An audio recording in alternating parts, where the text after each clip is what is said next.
Hello, नमस्कार। आज आपण पितृपक्षात बनणारा स्वयंपाक जो माझ्या घरात बनतो तो बघणार आहोत। मी माझ्या घरात असं म्हणून सांगते आहे की प्रत्येक घरात या स्वयंपाकात काही ना काही बदल होत असतो।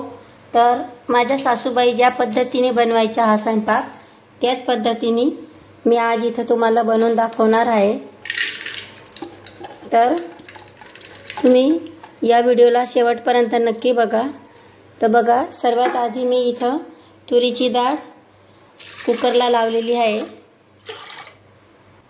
कुकरला डाळ लावल्यानंतर आपण ज्या 4 भाज्या आम्ही करतो त्या बघणार आहोत। त्यासाठी बघा, इथं लाल भोपळा, भेंडी, कारली आणि ही मिक्स भाजी आहे। इथे सर्व प्रकारच्या भाज्या आमच्या भागात ह्याप्रमाणे ह्या 15 दिवसासाठी मिळतात। तर ह्याप्रमाणे याच्यामध्ये आपली दुधी भोपळा, गवारच्या शेंगा, चवळीच्या शेंगा, सुरण या सगळ्या भाज्या याच्यात असतात। म्हणून ही एक मिक्स भाजी अशी आमच्या भागात केली जाते। आणि ह्या दुसऱ्या 3 भाज्या याप्रमाणे आपण 4 भाज्या बघणार आहोत। तर या भाज्यांना जे मसाला लागतो तो आता आपण तयार करून घेणार आहोत। ह्या भाज्या मी रात्रीच कट करून ठेवलेल्या होत्या। त्यानंतर मी खीरसाठी पण तांदूळ रात्रीच टाकलेले होते आणि जे उडदाचे डाळचे वडे बनवतो आपण त्या डाळसाठी पण मी रात्रीच डाळ भिजू घातलेली होती। ती पण आपण भाज्या बनवत असताना मधी मधी मिक्सरमध्ये फिरून घेणार आहोत। जे आपल्या भाज्यांच्या सोबत ही डाळचे सुद्धा पेस्ट तयार होणार आहे। तर मग बघा, आता आपण मसाला तयार करू। आपण सर्व भाजींना हाच मसाला वापरणार आहोत। त्यासाठी मी बघा इथं सुकं खोबरं घेतलेलं आहे, आलाचे तुकडे घेतलेले आहेत आणि 2-4 अशा हिरव्या मिरच्या घेतलेल्या आहेत। कारण ह्या भाज्यांना कांदा व लसूण हा वापरत नाही, त्यासाठी आपण हाच मसाला वापरणार आहोत। मग बघा, आपला मसाला तयार आहे। आता आपण हाच मसाल्याचा वापर करून आपल्या सर्व भाज्या तयार करून घेणार आहोत। मग बघा, इथं मी कढईमध्ये 1 पडी असं तेल घातलेलं आहे। त्यात थोडी मोहरी आणि थोडंसं असं जिरं घालायचं। त्यानंतर आपला केलेला मसाला घालून त्यात भेंडी घालायची। त्यात थोडीशी अशी हळद घालायची आणि याप्रमाणे झाकण ठेवून आपण आपली भाजी कंप्लीट करणार आहोत। नंतर आपण थोडंसं त्याच्यात दाण्याच्या कुट, थोडंसं मीठ घालायचं आणि थोडी कोथिंबीर। मीठ सर्वात शेवटी घालायचं भेंड्यांमध्ये, जे करून ते चिकट होणार नाही। आपली भेंड्यांची भाजी झालेली आहे। आता आपण मिक्स भाजी करणार आहोत। त्यासाठी मी तेलमध्ये थोडीशी राई, थोडं जिरं आणि थोडा कढीपत्ता घातलेला आहे आणि थोडासा आपण केलेला मसाला। नंतर आपली मिक्स भाजी टाकायची आणि हे मिक्स भाजीला शिजायला थोडा वेळ लागेल, कारण याच्यामध्ये सर्व भाज्या मिक्स आहेत। तर काही भाज्या लवकर शिजत नाही, त्यासाठी तर ही भाजी होत आहे तोपर्यंत आपण उडदाची डाळ ही मिक्सरमध्ये ग्राइंड करून घेणार आहोत। थोडंसं असं पाणी घालून आता झाकण ठेवून आपण शिजवून घेणार आहोत। हे बघा, आपली ही भाजी सुद्धा कंप्लीट झालेली आहे। आपली ही भाजी कंप्लीट होईपर्यंत मी उडदाची डाळ पूर्णपणे मिक्सरमध्ये ग्राइंड करून घेतलेली आहे। आता आपण लाल भोपळ्याची भाजी करणार आहोत। त्यासाठी मी तेलमध्ये राई, जिरं घातलेलं आहे। नंतर आपला केलेला मसाला, मी एकच कढईमध्ये सर्व भाज्या करत आहे। तुम्ही हवंच तर कढई चेंज करू शकता किंवा धुवून यूज करू शकता, पण मी एकच कढईत सर्व करत आहे। त्यानंतर त्यामध्ये भोपळा घालून द्यायचा। नंतर भोपळ्यामध्ये थोडीशी अशी हळद, थोडी धणा पावडर, चवीप्रमाणे मीठ आणि थोडासा गूळ घालायचा। गूळ घातल्याने आपली भोपळ्याची भाजीची चव एकदम भारी होते। आता आपली भोपळ्याची भाजी होत आहे तोपर्यंत आपण वरणला फोडणी देऊन देणार आहोत।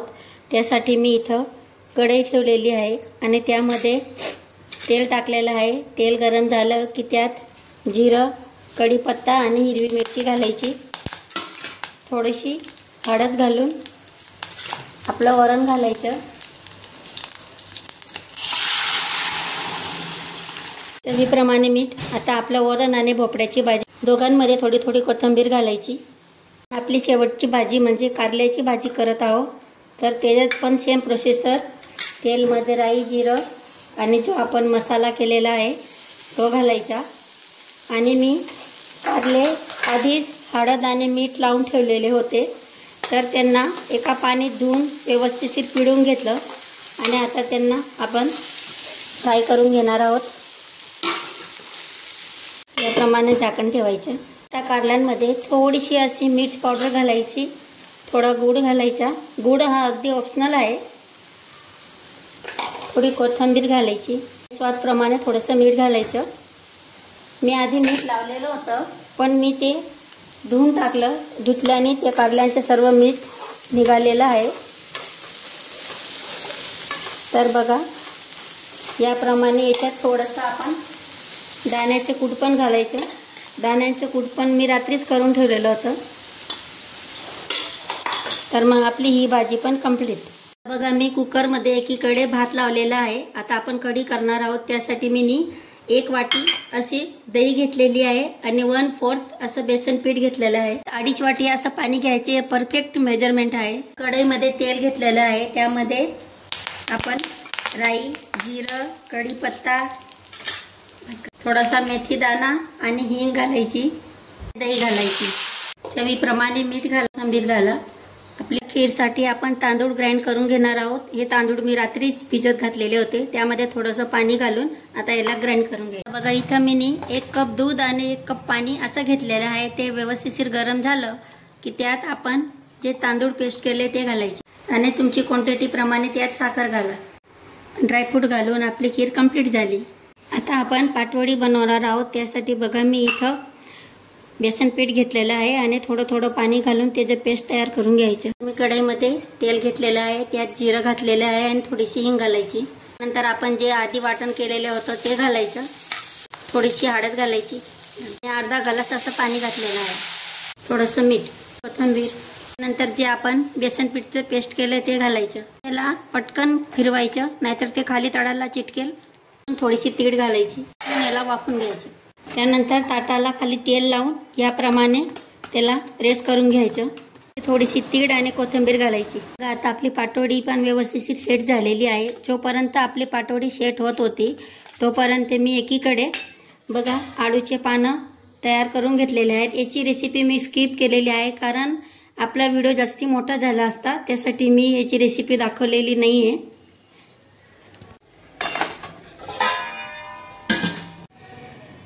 हे बघा आपली पाटवडी पण झालेली आहे आणि आलू वडी पण होत आहे। तोपर्यंत आपण गिलक्याच्या भज्या करून घेणार आहोत।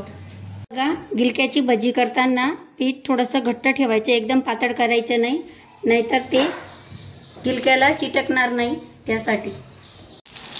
हे बघा किती टम अशा फुगलेल्या आहेत। आता त्याच पीठमध्ये आपण मिरचींचे भज्या सुद्धा करून घेणार आहोत।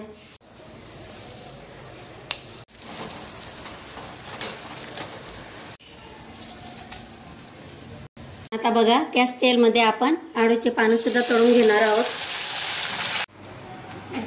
आता बघा जेव्हा आपण भाज्या करत होतो त्यावेळेस मी हे ग्राइंड करून घेतलेलं होतं, पण असंच ठेवलेलं होतं। आता त्याला आपण एका डायरेक्शनमध्ये व्यवस्थित मिक्स करून घ्यायचं। त्याला ग्राइंड करत असताना मी त्यात थोडंसंच पाणी घातलेलं आहे आणि हिरवी मिरची, कोथिंबीर, आलं, जिरं हे त्यावेळेसच घातलेलं होतं। आता आपल्याला काही घालायचं नाहीये, त्याला फक्त ह्याप्रमाणे एका डायरेक्शनला फेटून मग आपण याचे वडे करणार आहोत। आणि सगळ्यात शेवट आपण त्याच्यात मीठ घालायचं। मीठ लवकर घालायचं नाही, नाहीतर ते जास्ती पातळ होतं। आता चाळणीच्या साहाय्याने आपण मेंदू वडे करणार आहोत। तिला याप्रमाणे ओलं करायचं आणि त्याच्यावरती आणि बघा याप्रमाणे आपण त्याला तेलात, तर मग रेडी आहे आपली पितृपक्षाची पूर्ण थाळी। जर तुम्हाला माझी रेसिपी आवडली असेल तर माझी चॅनलला नक्की सबस्क्राइब करा, व्हिडिओला शेअर करा, लाईक करा।